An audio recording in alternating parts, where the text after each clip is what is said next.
Hi, Radhe, Radhe. I'm your favorite spiritual witch, and this is your circle of light with manifestation, mind secrets, and white witchcraft. White witchcraft. Card ही कहाँ चला गया पता नहीं. ठीक है. तो आज की वीडियो होगी हमारी टैरो रीडिंग वीडियो, और मेरे को नहीं पता आज की वीडियो का टॉपिक क्या होगा. उसके लिए मैं पहले कार्ड ही निकालूंगी, और अगर उस कार्ड में जो आएगा, ठीक है, जैसी भी सिचुएशन के लिए वो कार्ड आएगा, वो सिचुएशन जिन लोगों से मैच होगी, सिर्फ वो ही लोग इस टैरो रीडिंग वाली वीडियो को कंटिन्यू करेंगे, आगे देखेंगे.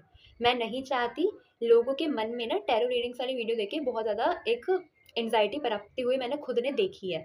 ठीक है, परेशान हो जाते हैं वो ऐसी रीडिंग्स को क्लेम करने के, उसमें ऐसी रीडिंग्स में कई हुई बातें सुनकर जो उनके लिए नहीं बनी होती, क्योंकि वो कंफ्यूज हो जाते हैं. मैं नहीं चाहती इस तरीके की कॉम्प्लेक्सिटी किसी भी इंसान के पास आए, और वो भी मेरी मेरी मैं जो रीडिंग्स कर रही हूँ उनके उसमें, क्योंकि मैं तो खुद रीडिंग करने से पहले माँ ललिता का नाम लेती हूँ.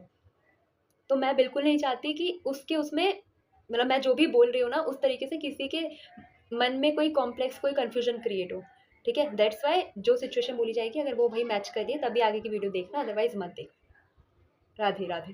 ठीक है, राधे राधे लिखना कमेंट में, और फिर बाद की वीडियो देखना कोई जो आगे की आएगी. ये वाली वीडियो तो मत देखना. मेरे को कोई शौक नहीं है ऐसे व्यूज़ ऐसे उसका, जिससे लोगों के लाइफ में कुछ गलत वो आ रहा हो, या फिर मेरी वजह से उनके दिमाग में किस तरीके की कन्फ्यूजन बन जाए. मुझे ऐसे कोई शौक नहीं है. तो जिनसे मैच होना होगा ना, मेरी माँ खुद ऐसे लोगों को लाके दिखा देंगी ये वीडियो, और जिनसे नहीं होना होगा वो आई बिलीव राधे राधे लिखेंगे और लिखेंगे कमेंट में, और नेक्स्ट वीडियो का वेट करेंगे. ठीक है, स्टार्ट करते हैं. ओम वक्रतुंडाय हुम, ओम वक्रतुंडाय हुम, ओम वक्रतुंडाय हुम. राजराजेश्वरी जगजननी माँ परम्बा महाललिता त्रिपुर सुंदरी श्री सर्वशक्ति विजासन रानी की जय.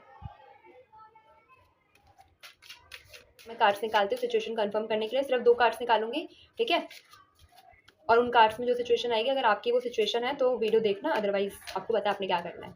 ठीक है,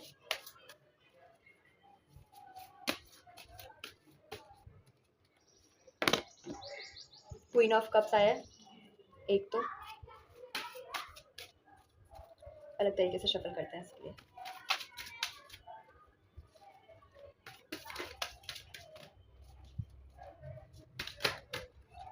निकल गया.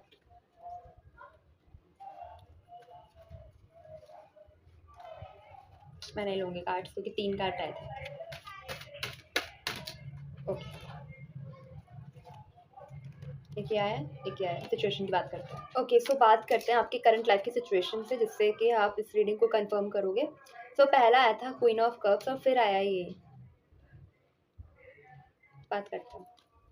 देखो, क्वीन ऑफ कप्स शो करता है एक इमोशनली इन्वेस्टेड इंसान को. ठीक है, ऐसा इंसान जिसकी ऐसी एनर्जी हो, जो बहुत कंपैशनेट पर्सन होते हैं ना, इंट्यूटिवली बहुत स्ट्रांग होते हैं, ऐसे लोगों को क्वीन ऑफ कप्स शो करता है. बट क्योंकि इसके साथ ये आया है, तो ये क्लियरली शो कर रहा है कि आप इंसान तो इस टाइप के हो, लेकिन आपके साथ अभी कुछ ऐसी चीज़ें हो रही हैं जिसकी वजह से आप बर्न आउट हो रखे हो, आपको एग्जॉस्टेड फील हो रहा है, आपको लग रहा है कि आप पे बहुत ही ज़्यादा रिस्पॉन्सिबिलिटी है. अब वो रिस्पॉन्सिबिलिटी फैमिली वाली, पैसे कमाने वाली है ना, और करियर रिलेटेड वही पैसे कमाने वाली, अपने रिश्तों से रिलेटेड कुछ ऐसी responsibilities I can sense it है ना. आप बहुत ही ज़्यादा ओवरवेल्म्ड हो गए हो.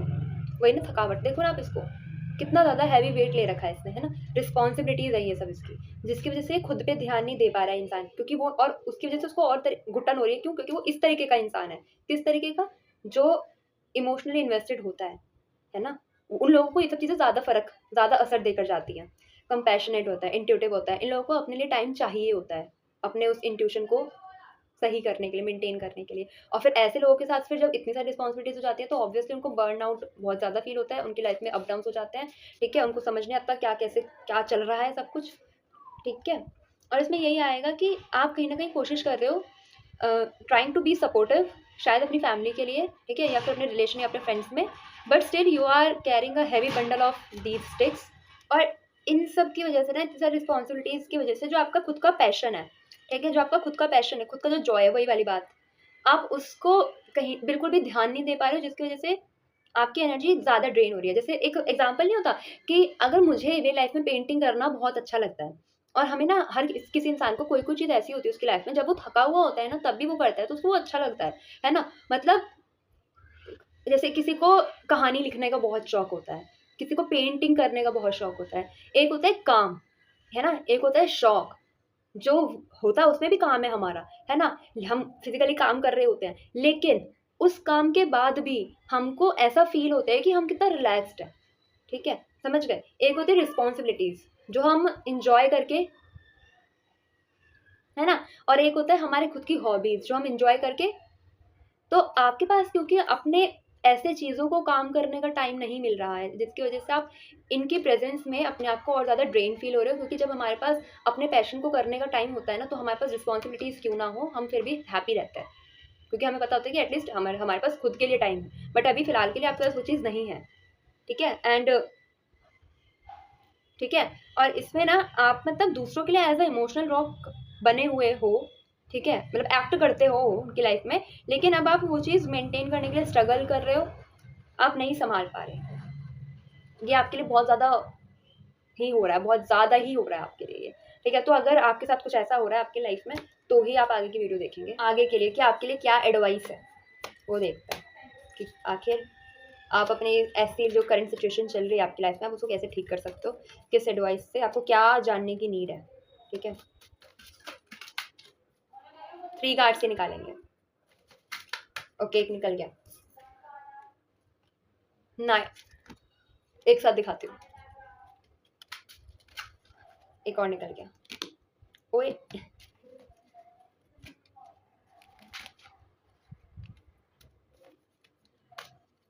बहुत ज़्यादा कंफ्यूजन हो रही है क्या आपको आपकी लाइफ में किसी चीज़ को लेके?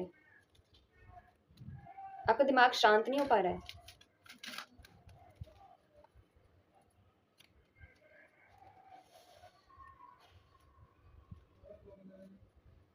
आप चीज़ों को संभाल नहीं पा रहे इतना इतना सारा होने की वजह से शायद।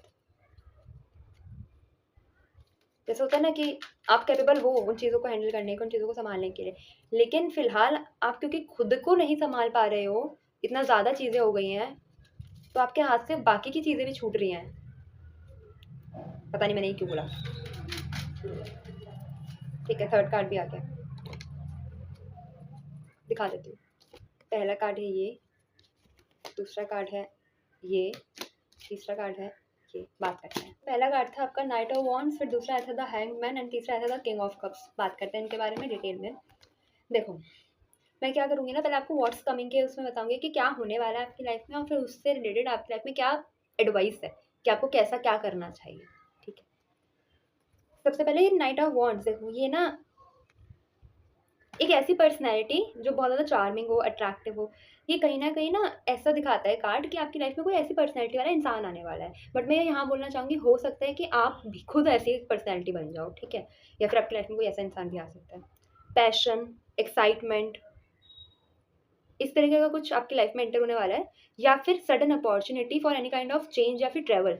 हो सकता है आप कहीं ट्रैवल करने जाओ किसी छोटी-सी ट्रिप पे, ठीक है? उसकी वजह से फिर आपको अच्छा फ़ील हो। जैसे होता है ना कि हम बहुत थक जाते हैं, तो कभी-कभी ब्रेक चाहिए होता है, तो हम कि कोई ट्रिप पे घूम कर आते हैं, तो उसके बाद हमको बिल्कुल ऐसा रिफ्रेशिंग लगता है। हो सकता है आप किसी ट्रिप पर होकर आओ, ठीक है?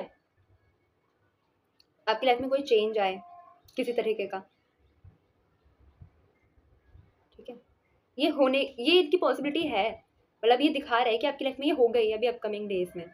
आप कहीं न कहीं ना स्टक फ़ील कर रहे हो, अगर ऑब्वियसली कर रहे हो क्योंकि कन्फर्म वाले कार्ड्स में आया था ना, ठीक है? तो आपको एक फ़ोर्स्ड या फिर नीडेड पॉज़ की नीड है, नीडेड पॉज़ की नीड। मतलब आपको एक तरीके का पॉज़ चाहिए, जिसमें आप सिर्फ़ अपने आप पे ध्यान दो कुछ टाइम के लिए, और ये वाला टाइम आएगा आपके पास। आप अपनी लाइफ़ में सरेंडर करोगे ज़्यादा। It's a necessary time of surrender. और अभी आपके पास जो रिस्पॉन्सिबिलिटीज़ है ना, उनके लिए आपको, ये जो रिस्पॉन्सिबिलिटीज़ हैं आपके पास इतनी सारी, ये कहीं न कहीं आपको एक इमोशनल मैच्योरिटी देकर जाएँगी, ठीक है? आपकी लाइफ़ में हो सकता है आप किसी इस पर्सनैलिटी के इंसान की एंट्री करवाए, जैसे मैंने बताया ना, काम हो गया, चार्मिंग हो गया, सपोर्टिव हो गया, ठीक है? और आप भी खुद अपनी लाइफ़ में काम और सपोर्टिव फिगर बन सकते हो। इमोशनल मैच्योरिटी तो है ही, है ना? और आपके लिए एडवाइस यही है कि act passionately but still carefully.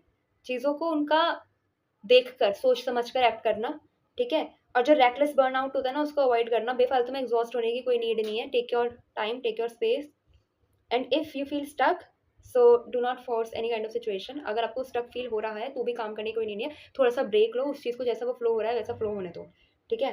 Force नहीं करना आपको किसी चीज़ को, रिलीज दैम इजीली। और इसमें अगर मैं ओवरऑल बताऊं कार्ड्स के अकॉर्डिंगली,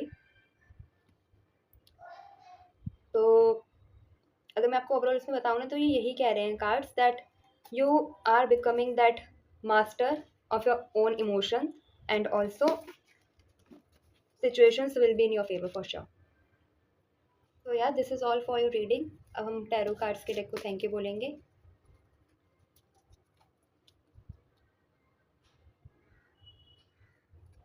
और ये सारी रीडिंग को क्लेम करने के लिए आपको एनर्जी कनेक्ट करनी होगी. तो आपको पता है एनर्जी कैसे कनेक्ट करता है. और अगर आपको पर्सनलाइज्ड टैरो रीडिंग्स करवानी है तो डिस्क्रिप्शन में ईमेल आईडी आप वहाँ से जो सेशंस वगैरह होते हैं वो बुक कर सकते हो. Thank you so much for watching. Radhe Radhe. Shri मात्रे नमः.